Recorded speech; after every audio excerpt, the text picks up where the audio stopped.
হচ্ছে আমরা এটা ট্রিপল সেঞ্চুরি করব। ট্রিপল সেঞ্চুরি এই জন্য বলছি যে 100% ট্রাস্ট, 100% প্রোগ্রাম অ্যান্ড 100% রিচ। বাংলাদেশের রিচ করবো 100%, আমরা ট্রাস্ট থাকবে আর আমাদের প্রোগ্রাম থাকবে। সো এই ট্রিপল সেঞ্চুরিটি করার জন্য আমাদের ক্রিকেট বোর্ড 3টা প্রোগ্রাম হাতে নিয়েছে। একটা হচ্ছে যে এই যে ক্রিকেট স্পিরিটটাকে আমরা আপলিফ্ট করব। 2 নম্বর হচ্ছে high performance for everything, everywhere. High performance বলতে বোঝাচ্ছি নট অনলি প্লেয়ার্স, যারা কর্মকর্তা আছে তাদের কাজটাও যেন হাই পারফর্মিং হয়। আর 3 নম্বর যেটা হচ্ছে যে আমাদের দেশে যে এই কানেক্ট করব, সারা দেশব্যাপী আমরা কানেক্ট করব, যে ক্রিকেট বোর্ড তো মিরপুরে বসে থাকবে না।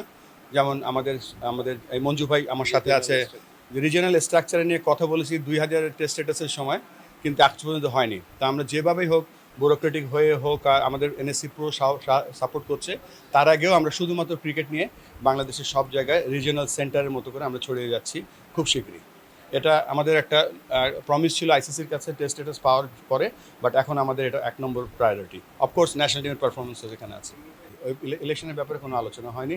আর আমি এই ব্যাপারটা আমার তো এখনও 48 ঘন্টা হয়নি, আমি একটু জেনে তারপর বলতে পারবো। দেখেন, আমাদের কিন্তু আমরা কমপ্লেন করি ডোমেস্টিক ক্রিকেট নিয়ে, আমরা কমপ্লেন করি যে ঢাকায় বসে আমরা রাজশাহীর টিম করে দিই, চিটাগাং টিম, এইটার থেকে আমরা বেরোয় আসতে চাই।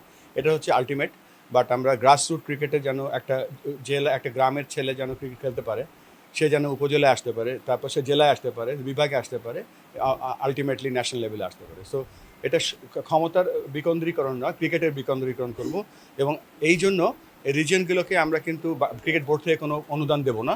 আমরা তাদেরকে অর্জন করে নিতে হবে, তাদের পারফরমেন্সের উপরে, তাদের নাম্বার অফ প্লেয়ার্সের উপরে, তাদের ফ্যাসিলিটির উপরে, তাদের নাম্বার অফ কোচ, আম্পায়ার, সব কিছু মিলিয়ে তারা যেভাবে তারা কাজ করবে সেই অনুযায়ী তাদেরকে ফান্ডিং দেওয়া হবে। এই ফান্ডিং মডেলটাও আমরা করে ফেলেছি।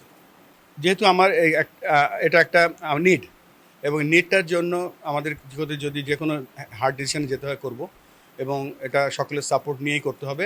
বাট এটা আমরা শুধুমাত্র যদি আপনি বলেন যে অবস্ট্যাকেল যদি আসে, অবস্ট্যাকেল ক্রস করে আমরা ক্রিকেটটা নিয়ে প্রথমে পৌঁছাবো, তারপরে হয়তো রিজিয়নাল সেন্টারটা করবো। But at the moment only the goal is to reach, আমাদের যে কানেক্ট অ্যান্ড গ্রোর যে প্রোগ্রামটা আছে, আমরা রিচ করবো গ্রাসরুটে উইথ ক্রিকেট। যেমন মঞ্জু ভাই এবং আকরাম খান, এরা চিটাগাংয়ের সুপারস্টার। আকরাম খান যদি আজকে চিটাগাংয়ে বলে আমি স্কুল ক্রিকেট করব, আমি গ্রামের ক্রিকেট করব, আমি উপজেলা ক্রিকেট করব, অবশ্যই হবে। এবং মঞ্জু ভাই যে ওখানে যে ক্রিকেট যে এক্সপার্টিস, স্পোর্টিং এক্সপার্টিস আছে ওখানে, স্বপন ভাই যিনি রাজশাহীর আছেন, যিনি খুলনার আছেন, সব জায়গায় আমরা এই কাজগুলো করব আমাদের ডাইরেক্টরদের মাধ্যমে। তবে not in a bureaucratic way, but simple way to reach them with cricket. Nannu ভাই বাংলাদেশের ইতিহাসে অন্যতম সেরা ব্যাটসম্যান, আকরাম খান বাংলাদেশের অন্যতম সেরা ক্যাপ্টেন, লিপু ভাই, তারপরে হাবিবুল বাশা, এরা তো সব এক একটা লেজেন্ড। এরা সবচেয়ে বড় অ্যাডভান্টেজ, এবং অ্যাডভান্টেজ এই জন্য বলবো যে এরা মাঠের চরিত্র, উইকেটের চরিত্র, ক্রিকেটের চরিত্র, ড্রেসিং রুমের চরিত্র সব জানে। তো এই ধরনের সাবজেক্ট ম্যাটার এক্সপার্টকে অবশ্যই আমাদের কাজে লাগাতে হবে। তবে এটা ঠিক যে একটা খেলোয়াড় অটোমেটিক্যালি ভালো অ্যাডমিনিস্ট্রেটর হয় না, বা একটা খেলোয়াড় ভালো কোচ স্ট্রেট ওয়ে হয় না। সেই ব্যবস্থাগুলো করব, সেই লক্ষ্যে আমি বলতে চাই, এটা আমার বলা উচিত কিনা জানি না, আমার সাথে মাহমুদুল্লাহ রিয়াদ এবং মুশফিকুর রহিম যোগাযোগ করেছে। আমি যখন এই বিসিবিতে জয়েন করিনি তার আগেই তারা আন্তর্জাতিক কোচ হতে চায়। সো সব এই ট্রেনিং এডুকেশন প্রোগ্রামগুলো আমরা ক্রিকেট বোর্ডের মাধ্যমে রান করব ইনশাআল্লাহ। এটা তো আমার মানে থার্ড ক্রিকেট জব বলবো আমি, যদিও এটা অনারারি জব।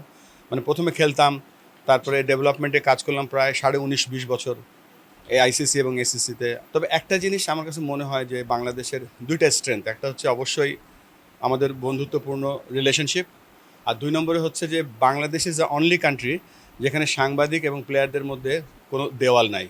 এটা more of a family, more of a friendly relationship.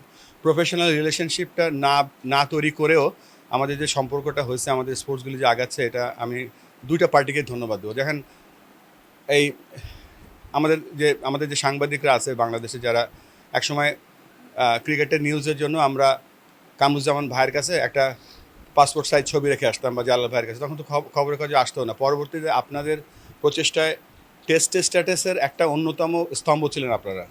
এবং আরেকটা ব্যাপার যেটা বলছিলাম যে রিলেশনশিপ, যে আমাদের বন্ধুত্বপূর্ণ রিলেশনশিপ, এটা ওই প্রফেশনাল রিলেশন। আপনি ক্রিকেট অস্ট্রেলিয়াতে যখন যাবেন, আপনাকে 1 মাস আগে বা 15 দিন আগে একটা অ্যাপয়েন্টমেন্ট করতে হয়। দুজনের মাঝে একটা দেওয়াল থাকে, একটা গ্যাপ থাকে।